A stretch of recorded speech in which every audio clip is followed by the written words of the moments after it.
Après avoir découvert le sud de la Bulgarie, nous abordons le centre du pays.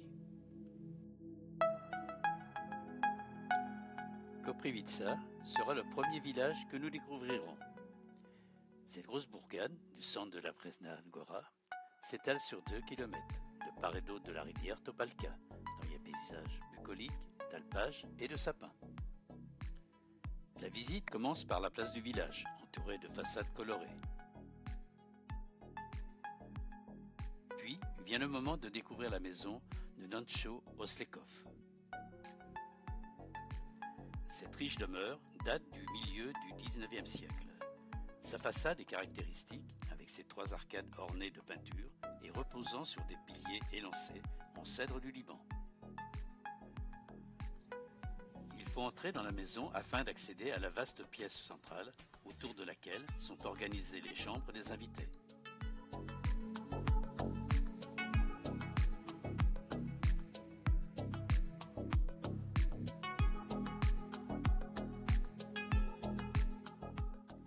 La première est peinte en rouge et est décorée avec des médaillons représentant des paysages.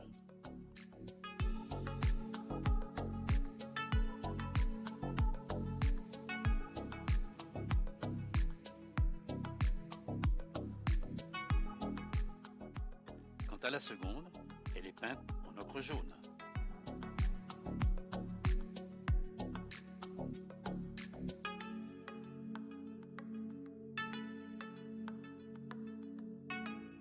La troisième est peinte en bleu et est décorée d'éléments floraux.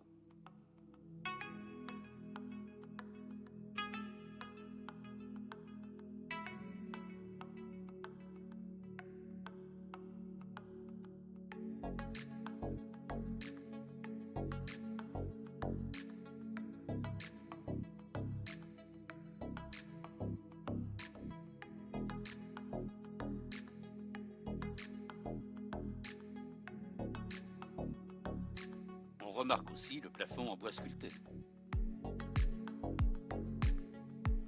Cette demeure appartenait à un riche commerçant qui fit fortune dans le commerce du bétail et plus tard dans la production de tissus.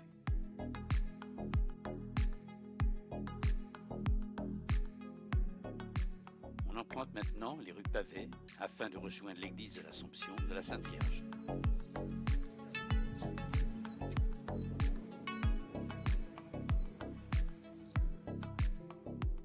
Bâtie en 1817, elle est peinte en bleu éclatant.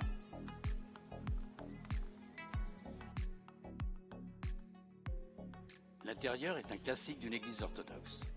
Elle contient une belle iconostase en bois sculpté et des icônes du peintre Zacharie Zograf.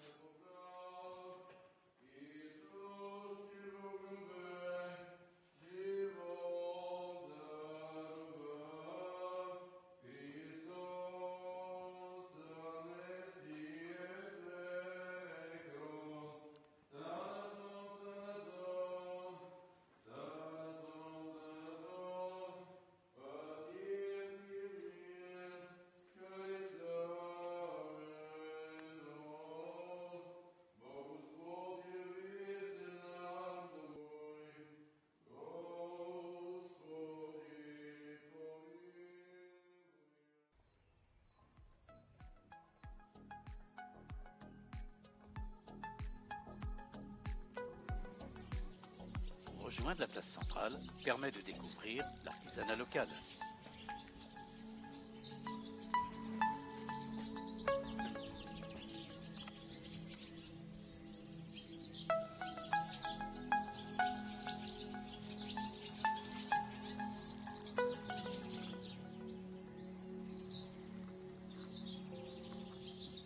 On se rend ensuite à la maison Petko-Lyotov. Cette grande maison, très originale par sa forme, fut construite en 1854 par des maîtres d'artisans renommés de Plodiv.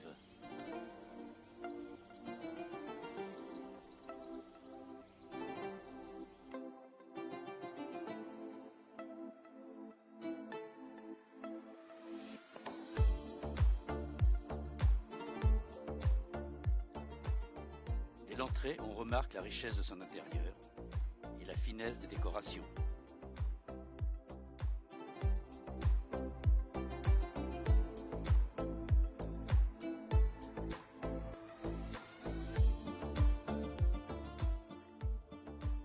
aussi le beau plafond fort bien travaillé.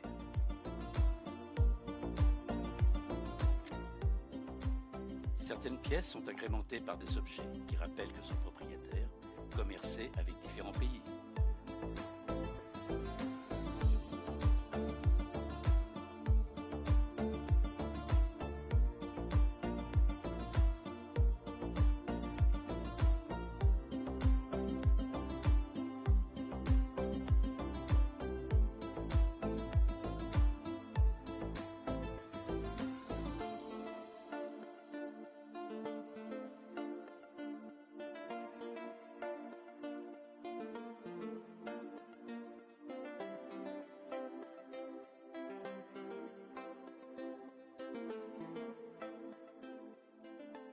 On a plaisir à déambuler de pièce en pièce, afin d'y ressentir cette atmosphère d'antan.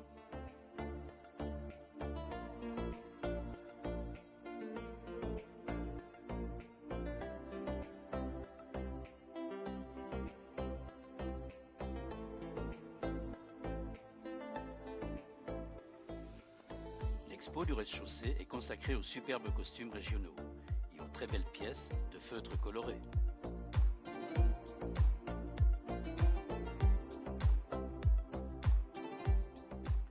Ici, une variété de tapis caractéristiques de la région.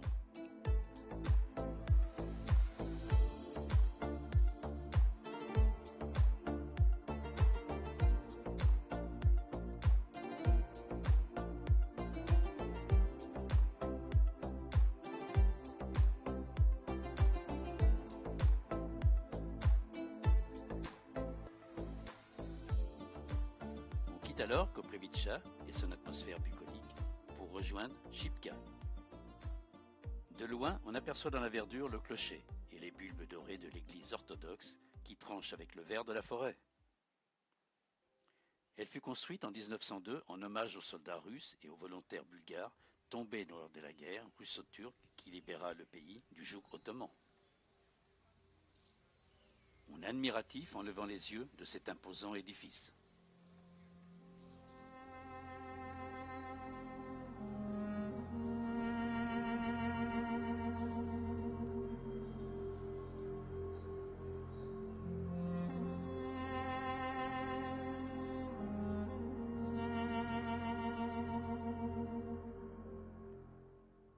La recherche architecturale et la finesse du travail sont impressionnantes.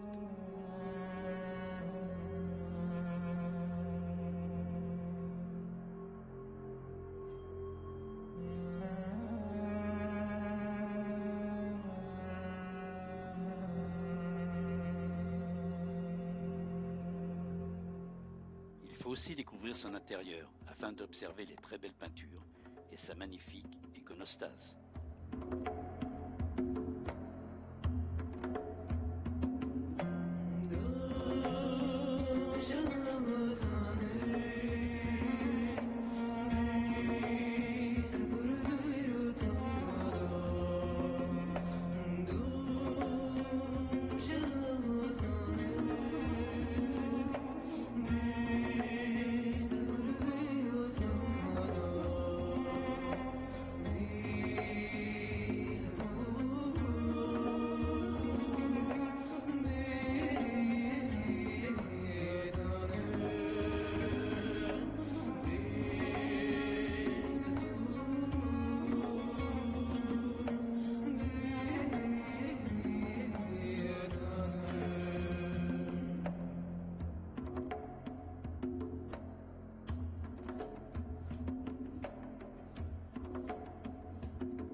La route est maintenant reprise dans ce paysage vallonné.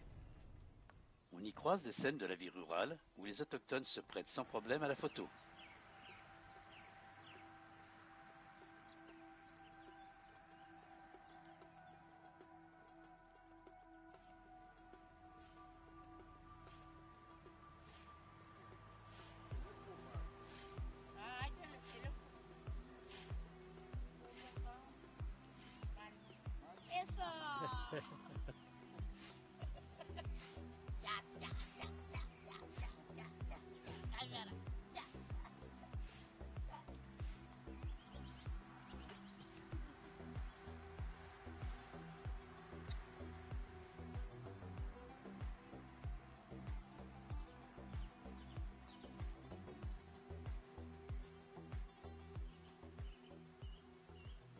Nema, Nema.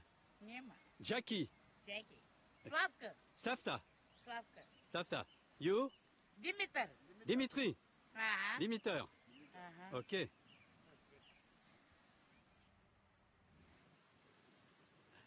Ok.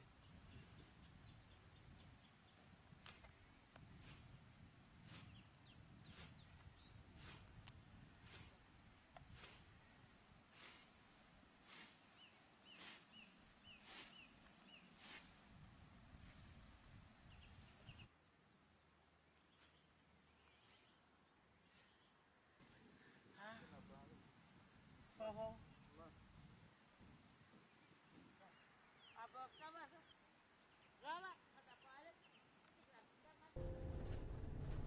Reprenant la route, la vigilance s'impose, car il n'est pas rare de rencontrer un troupeau de moutons.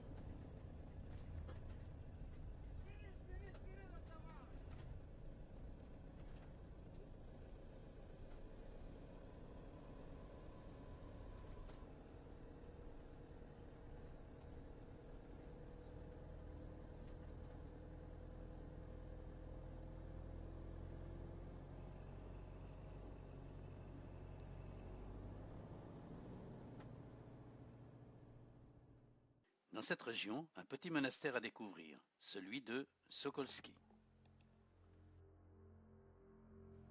Construit entre 1833 et 1834, il est agrémenté d'un grand jardin aménagé autour d'une fontaine.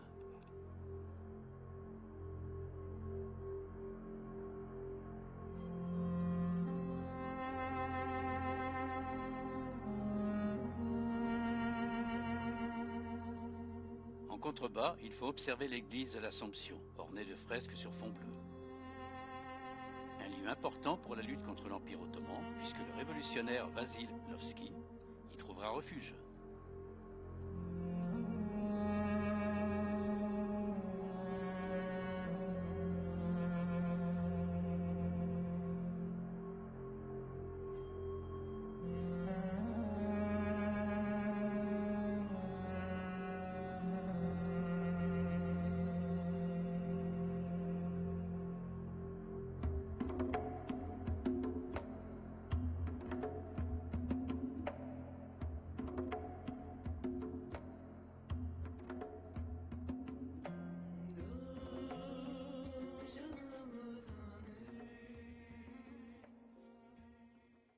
Par hasard, en traversant un village, nous sommes attirés par une musique entraînante.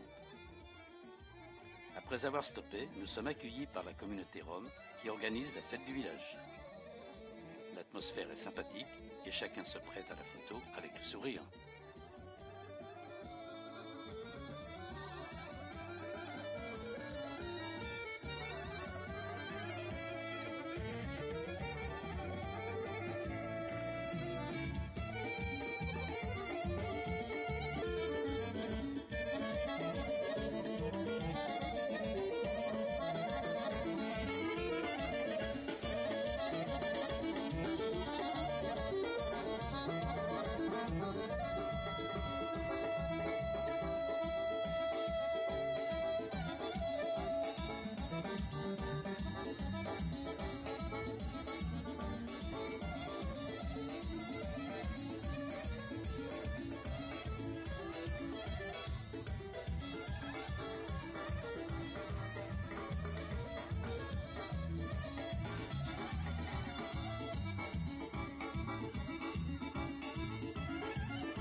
se retrouve ensuite rapidement au petit monastère de Grianovo. Encadré sur ses deux côtés par des falaises impressionnantes, il jouxte la rivière Andaka. Il est dédié à l'archange Saint Michel.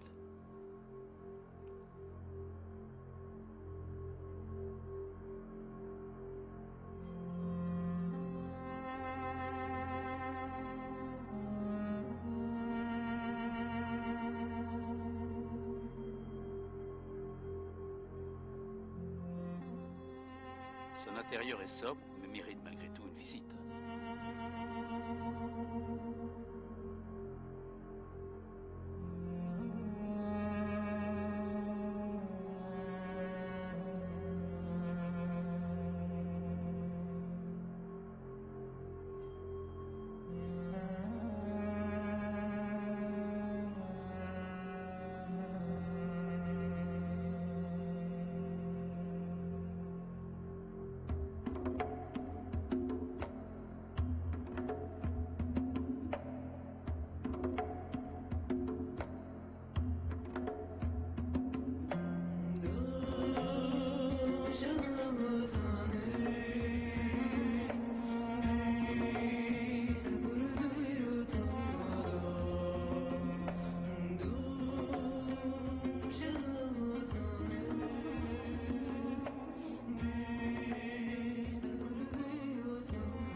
La fin de notre séjour dans cette partie de la Bulgarie se fera à Sozopol. Sozopol est un petit port de pêche et de plaisance situé sur la mer Noire. La vieille ville a su conserver une certaine authenticité, avec ses maisons typiques de la région où le bois prédomine.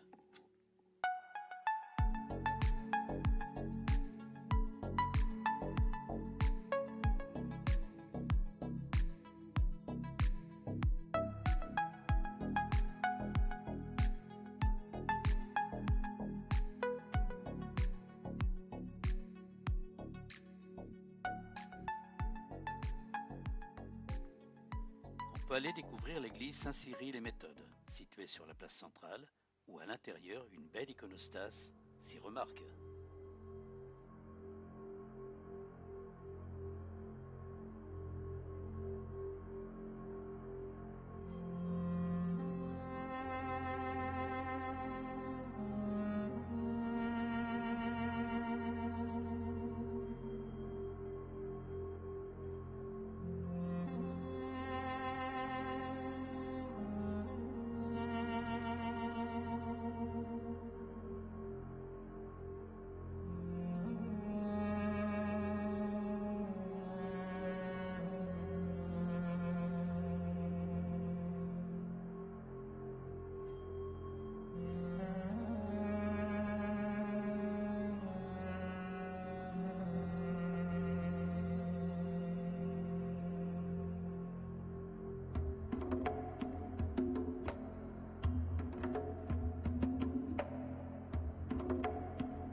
La vaste plage de Sozopol est à cette période de l'année peu fréquentée.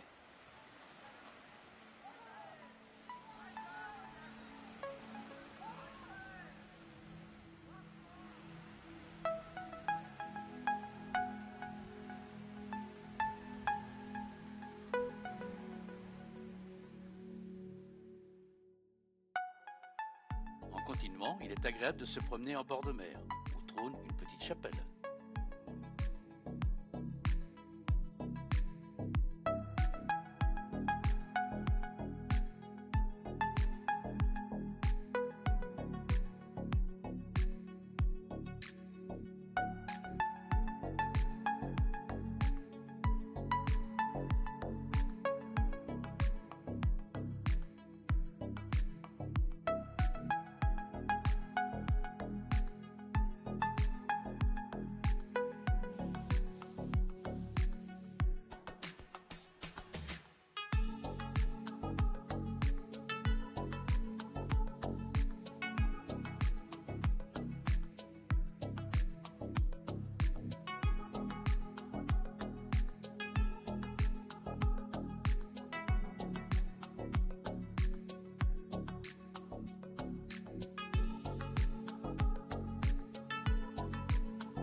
se termine la seconde partie de notre voyage en Bulgarie.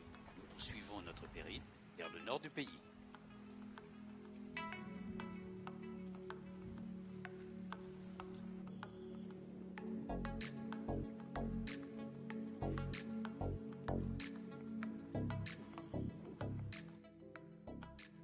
Comme dans notre premier film, nous constatons toujours l'accueil et la gentillesse du peuple bulgare.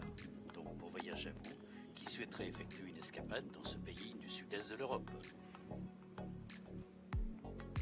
Et maintenant, quelques photos souvenirs.